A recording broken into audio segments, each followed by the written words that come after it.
नमस्कार दोस्तों, जैसा कि हम बात कर रहे थे, हम बात करेंगे आज एक और गहराई वाले टॉपिक के बारे में जिसका नाम है वेट फैट लॉस सप्लीमेंट्स। और आज बात होगी स्टिमुलेंट्स पे। भाई देखो, दुनिया में डाइटरी सप्लीमेंट्स बहुत ज़्यादा तरीके से चल रहे हैं, बहुत खूंखार तरीके से उसका हो रहा है प्रमोशन, और बहुत उल्टे सुल्टे वादे किए जा रहे हैं लोगों को। 4 दिन में ये, 5 दिन में, 1 महीने में ये कर लो, वो कर लो, और लोग प्रमोट भी करते हैं कि ये खा लो, वो खा लो। द प्रॉब्लम इज कि यस, कई सारे काम भी करते हैं बट आपको नहीं पता कैसे काम करते हैं। फॉर एग्जाम्पल, एक एग्जाम्पल देता हूँ। आज हमारा एक पेशेंट था जिसको मान लो उसको हार्ट उसका मोटा हो गया, वो उसके हार्ट में लीकेजेस हैं।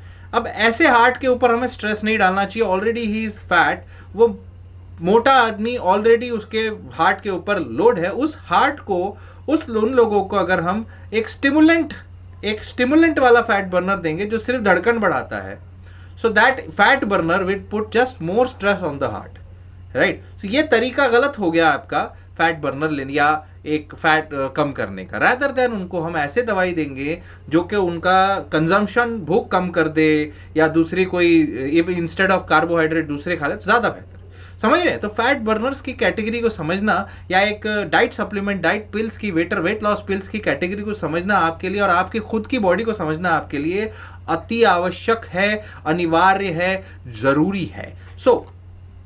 इससे पहले कि आप इंटरनेट पे जाके देखो कि कौन कौन से फैट बर्नर क्या क्या करते हैं, हम खुद बताएंगे आपको। इस सीरीज को जानने रखिए, बात करते रहिए, देखते रहिए। सारे के सारे फैट बर्नर एक जैसे काम नहीं करते हैं। लास्ट टाइम हमने आपको थर्मोजेनिक फैट बर्नर्स के बारे में बताया था, जो बेसिकली आपकी बॉडी हीट जनरेट करते हैं बहुत जोरदार तरीके से, जिसमें एक जानलेवा पॉइजनस फैट बर्नर भी है जो कि 70 से ज़्यादा लोगों की जान ले चुका है, DNP, राइट। वो DNP जानलेवा पॉइजन फैट बर्नर है। और कैफीन भी एक तरीके का थर्मोजेनिक बर्नर फैट बर्नर है। आज हमारी बात होगी स्टिमुलेंट से। हमने थर्मोजेनिक फैट बर्नर्स और भी बताए हुए थे आपको, आप जाके लास्ट वीडियो में देख सकते हैं जो हमारा ऑलरेडी होगा। स्टिमुलेंट्स की बात करेंगे। स्टिमुलेंट क्या होते हैं? कैफीन एक तरीके का बहुत इंपॉर्टेंट स्टिमुलेंट है जो आप चाय कॉफी रेगुलर बेसिस पे लेते हैं।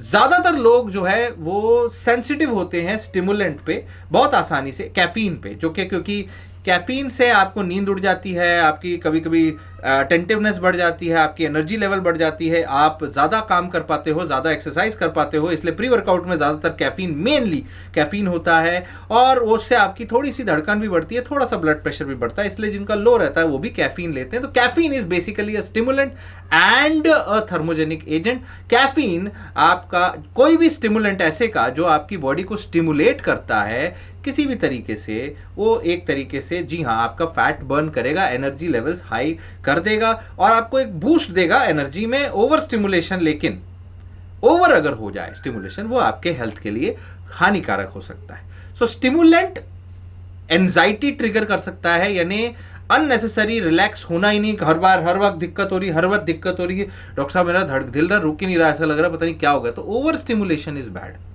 Right. Over stimulation can cause sleep problems.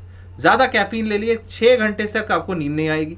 Caffeine के इफेक्ट 6 घंटे तक रहता है। शाम को चाय पी लिए, नींद अच्छी नहीं आ रही है तो नींद आ ही नहीं रही। किसी किसी को आ जाती है, बिल्कुल बिल्कुल मानता हूँ, लेकिन किसी किसी को नहीं आती। Some people are sensitive to caffeine, right. Irritability हो सकती है, कार्डियोवैस्कुलर इश्यूज आ सकते हैं कैफीन के वजह से।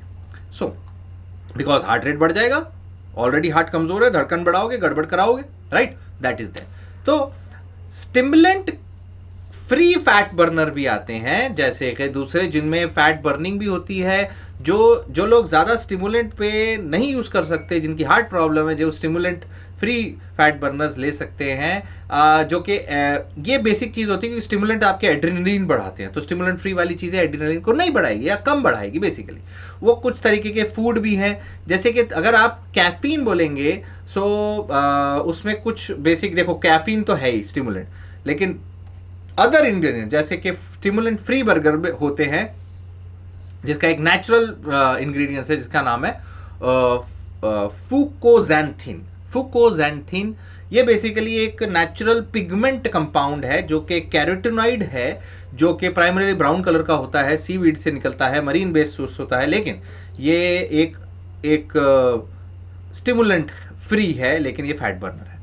ये और एक चीज आती है जैंथोफिल, इसी का फ्यूकोक्सांथिन का एक सिमिलर एस्पेक्ट है।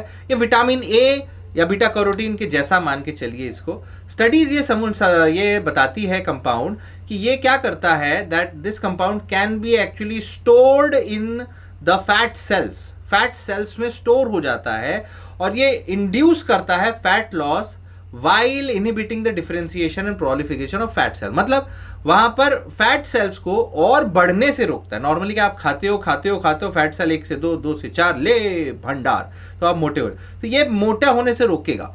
So that is good thing. Plus उस फैट को यूज होने में इंक्रीज करेगा इस तरह से, नॉट स्टिमुलेटिंग योर हार्ट और adrenaline. So xanthophylls, vitamin A, beta carotene जैसे fucoxanthin is good in that aspect. But then again इस पे रिसर्च चल रही है, कुछ रिसर्चेस में गुड रिजल्ट्स आए हुए हैं, अभी लॉन्ग टर्म साइड इफेक्ट्स हमें नहीं पता, सो थोड़े टाइम के लिए यूज कर सकते हैं। उसके बाद it has also been shown to improve glucose metabolism in the muscle tissue. तो इससे आपका ब्लड शुगर लेवल भी थोड़ा मैनेज हो सकता है, आपका ट्राइग्लिसराइड लेवल, आपका कोलेस्ट्रॉल लेवल भी मैनेज हो सकता है। तो fucoxanthin, xanthophylls is a good aspect. So if you want to try some kind of thing, ऐसी चीजें ढूंढ सकते हैं उसमें फ्यूकोक्सांथिन पे। उसमें नेचुरल इंग्रेडिएंट्स हैं और भी कई सारे नेचुरल इंग्रेडिएंट्स होते हैं, जैसे कि अश्वगंधा, ऑलिव लीव एक्सट्रैक्ट्स, वीक जम्पी पेपर, जापानीज मोगवोट एक्सट्रैक्ट, ये बहुत सारे नाम है। लेकिन आज पहली चीज जो स्टिमुलेंट है उसमें नंबर 1 स्टिमुलेंट है कैफीन, चाय, coffee, whatever, pre workout, and the second which we have talked about is the fucoxanthin. तो this is the basic aspect about stimulants के ऊपर ध्यान हमेशा रखना है कि आपकी बॉडी में, अच्छा, कौन कौन सी बीमारी वाले लोग स्टिमुलेंट नहीं ले सकते। ओके, जिनको नींद नहीं आती है स्टिमुलेंट नहीं लेना है, जिनको एंजाइटी रहती है, घबराहट रहती है, पाल्पिटेशन रहती है, स्टिमुलेंट नहीं लेना है, जिनको किसी भी प्रकार की हार्ट की बीमारी है स्टिमुलेंट नहीं लेना है, जिनको हाइपर थायराइड है, थायराइड हाइपर है, स्टिमुलेंट नहीं लेना है, जो लोग नाइट शिफ्ट्स करते हैं, जिनकी night shift, day shift, night shift, day shift, जिनके शिफ्ट चेंज होते रहते हैं, उन्होंने स्टिमुलेंट्स कम लेना है या टाइमिंग बिठाना है। जब भी वो सोने वाले हैं उनके 6-8 घंटे से पहले 6-8 घंटे कैफीन या स्टिमुलेंट नहीं लेना है। प्लस इसलिए इसमें 2 इंपॉर्टेंट एस्पेक्ट और है, स्टिमुलेंट डेली नहीं लेना है। वाई? बिकॉज चाय भी अगर आप डेली लेते हो ना तो उसका एडजस्ट, आपका बॉडी जो है उसको अडेप्ट कर जाती है, एंड द नेक्स्ट टाइम एक बार में तो नहीं, आफ्टर फ्यू मंथ्स, कुछ हफ्ते के बाद, कुछ महीने के बाद आपको वही डोज काम नहीं करेगा।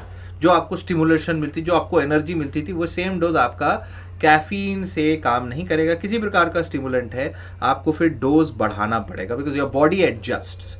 सो स्टिमुलेंट्स जो है वो ओकेजनली लेने चाहिए, आपको तब लेने चाहिए जब आपको लग रहा है आप वर्कआउट में उतनी एनर्जी नहीं दे पा रहे हो जितनी आपको करनी है, या आपको उठने का मन नहीं कर रहा है, तो भाई स्टिमुलेंट ले लिया, चलो you need to go to work, चाय पी ली, कॉफी पी ली, आई नीड अ चाय, आज काम करना है, ऐसी चीजें में आप ले सकते हैं। बट देन सुबह भी चाय, शाम को भी चाय, दोपहर को भी चाय, ये चाय चाय चाय चाय चाय चाय चाय, इतनी चाय नहीं पीनी है, right? So remember that is not good for your body over a long period of time. Immediate danger कुछ नहीं है। हाँ, हाई डोज में हमने ऑलरेडी आपको बताया है, जिटरीनेस आ सकता है, हो सकता है आपके हाथ पैर में बहुत ज़्यादा कांपे, ऐसा लगे आपने कुछ ले लिया है और सब जगह ऐसा लगे कि कुछ ना कुछ हो रहा है, रेस्टलेसनेस हो जाए, कुछ ना कुछ चल रहा है, ऐसे प्रॉब्लम आ सकती है। So that kind of a चीज़ को अवॉइड करें। एक स्टिमुलेंट, एक फैट बर्नर, एक के बारे में डिटेल्स को समझें। अगर किसी डब्बे में फैट बर्नर लिखा हुआ है तो उसका मतलब ये नहीं कि वो सही है या सेफ ही होगा। उसके हर एक इंग्रेडिएंट को जाके उसके एक्शन को समझें, उसके पोटेंशियल साइड इफ़ेक्ट्स को समझें, उसके ड्यूरेशन ऑफ एक्शन को समझें और अपनी लाइफ में अपनी बीमारी को समझें। उसके बाद डिसाइड करें कि ये पर्टिकुलर चीज़ मेरे लिए सेफ़ है या नहीं, क्या मैं इसको ले सकता हूँ या नहीं ले सकते हैं, तो क्या है क्या नहीं है, फिर अपने हिसाब से डिसाइड करें। इसके अलावा और भी सारे फैट बर्नर्स आते हैं, जैसे कि कुछ एपेटाइट सप्रेसेंट्स हैं, कुछ thyroid stimulating regulating fat blockers हैं और कुछ कॉर्टिसोल ब्लॉकर्स हैं। इन सब के बारे में हम बात करेंगे नेक्स्ट टाइम, जब भी हमें टाइम मिलेगा। आज के लिए इतना काफ़ी है। Keep following. Thank you so much. Stay connected and stay healthy.